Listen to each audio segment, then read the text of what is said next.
السلام علیکم، آداب دوستوں۔ اسلام میں برتھ ڈے یعنی یوم پیدائش منانا کیسا ہے؟ اسلام میں یوم پیدائش منانا بالکل،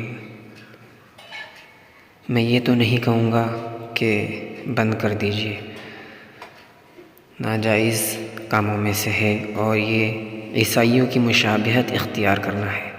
یعنی یہ عیسائیوں کا کام ہے کہ وہ کیک کاٹ کر، موم بتی جلا کر یوم پیدائش مناتے ہیں۔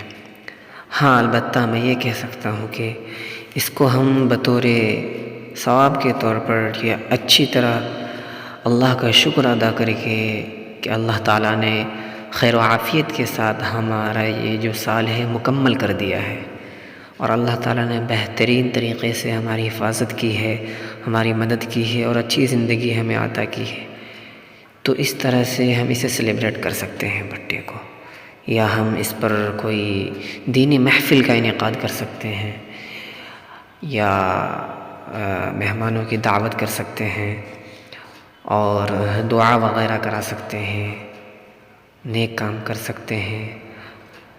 دوسری طریقے سے ہم اسے سیلیبریٹ کر سکتے ہیں برتھ ڈے کو، جس میں ہمیں ثواب بھی ملے اور گناہ بھی نہ ہو۔ تو ہمیں چاہیے کہ ہم عیسائیوں کی مشابہت اختیار کرنے سے بچیں اور صحیح دین کی طرف، خالص دین کی طرف، سچے دین کی طرف آئیں، جس میں جاذبیت ہے، جس میں کشش ہے۔ ان الدین عند اللہ الاسلام، بے شک دین اللہ کے نزدیک اسلام ہے، تو ہمیں ہر کام میں اسلام کو فالو کرنا ہے۔ اگر ہمیں برتھ ڈے بھی منانا ہے تو ہم منائیں، لیکن ایسا برتھ ڈے منائیں جس میں ہمیں ثواب حاصل ہو اور اللہ تعالیٰ جس سے خوش ہو۔ اس طریقے سے ہم اس کی شروعات کر سکتے ہیں۔